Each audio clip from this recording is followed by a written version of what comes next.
Далафандер и 12-струнная арфа – национальные музыкальные инструменты, которые известны всем, вот уже 1,5 года производят в маленькой мастерской Галау. Спрос на инструменты растет, поэтому в планах народных умельцев производство расширять. Фатима Дзадзоева продолжит тему.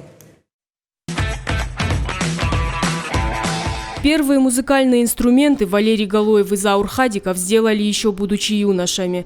Тогда, в начале 2000-х, у них была своя рок-группа. Говорят, сегодня каждый может купить недорогой и при этом неплохой инструмент для обучения. 20 лет назад такая роскошь была недоступна. Тогда ребята сделали электрогитары самостоятельно. Мастерской еще никакой не было тогда. Просто мы у себя там в гараже с помощью подручных средств делали гитары. Получилось неплохо.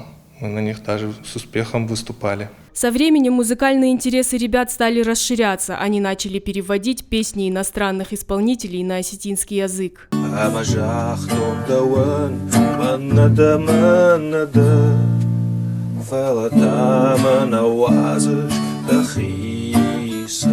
Тогда сделали и первый далафандер, таким образом придав аккомпанементу национальный колорит. Процесс создания оказался увлекательным. Так у них появилась своя мастерская. Вот уже 1,5 года Валерий Галоев и Заур Хадиков изготавливают осетинские национальные инструменты. Дерево для изготовления инструмента должно быть выдержано не менее 5 лет. Здесь, в мастерской Галау, используют древесину твердой породы, например, орех. Гриф выполнен из клена. Он твердый и приятный на ощупь.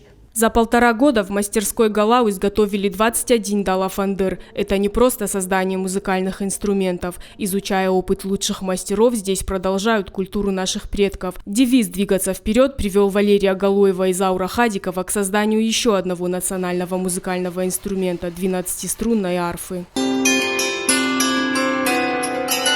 Работа над новыми эскизами в Галау не останавливается, заказы поступают постоянно. Каждый инструмент для них, как настоящее произведение искусства, должен быть индивидуальным и неповторимым. Один план – постоянно улучшать наши инструменты, и я думаю, это никогда не закончится. Хотим, чтобы и культура игры на этих инструментах популяризировалась больше, и культура изготовления, чтобы больше было мастеров. Так, благодаря народным умельцам, воссоздающим традиции изготовления народных инструментов, проблемы в их наличии сегодня нет. Мастера говорят, это очень важно, так как без должной поддержки ремесло обречено на полное забвение, а этого допустить нельзя.